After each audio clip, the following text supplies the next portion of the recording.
America में tariff को लेकर टकराव तेज हो गया है।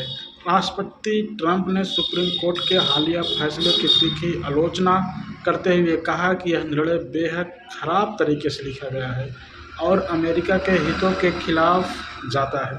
सोशल मीडिया पोस्ट में ट्रंप ने ऐलान किया कि वह तत्काल प्रभाव से दुनिया भर के देशों पर लगाए गए 10% टैरिफ को बढ़ाकर 15% तक कर रहे हैं। उन्होंने कहा कि कई देशों ने दशकों तक अमेरिका का फ़ायदा उठाते रहे हैं और समय अब आ गया है कि अमेरिका अपने हितों की रक्षा करे। दरअसल शुक्रवार को सुप्रीम कोर्ट हालांकि फैसले के कुछ ही घंटे के भीतर ट्रंप ने ट्रेड एक्ट 1974 की धारा 122 का सहारा लेते हुए अमेरिका आने वाले लगभग सभी आयात 10% तक वैश्विक टैरिफ लगाने का ऐलान किया था। यह प्रावधान अंतर्राष्ट्रीय भुगतान संतुलन की समस्याओं के जवाब में 150 दिन प्रतिशत तक टैरिफ लगाने की अनुमति देता है। अब ट्रंप ने इसे बढ़ाकर 15% कर दिया है। उनका कहना है कि यह कदम पूरी तरह कानूनी और परखा हुआ है।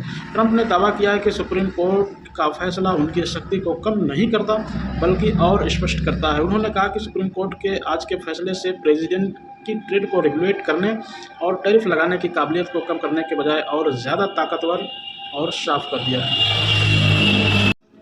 ट्रंप ने आगे कहा कि जिन उपायों को कोर्ट ने खारिज किया है उनकी जगह अब दूसरे कानूनी रास्तों का इस्तेमाल किया जाएगा और संभव है कि इससे ज़्यादा राजस्व भी आए और मेक अमेरिका ग्रेट अगेन फिर से दोहराया जाएगा। ट्रंप ने अपने फैसले को मेक अमेरिका ग्रेट अगेन अभियान का अहम हिस्सा बताते हुए कहा कि आने वाले महीनों में उनका प्रशासन नए और कानूनी रूप से उचित टैरिफ तय करेगा और लागू करेगा। उनका तर्क है कि इन कदमों से घरेलू विनिर्माण का बढ़ावा मिलेगा, विदेशी निर्भरता घटेगी और अमेरिकी की आर्थिक सुरक्षा मजबूत होगी।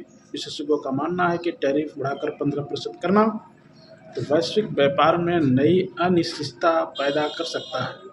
कई देशों की निर्यात नीति भी प्रभावित हो सकती है।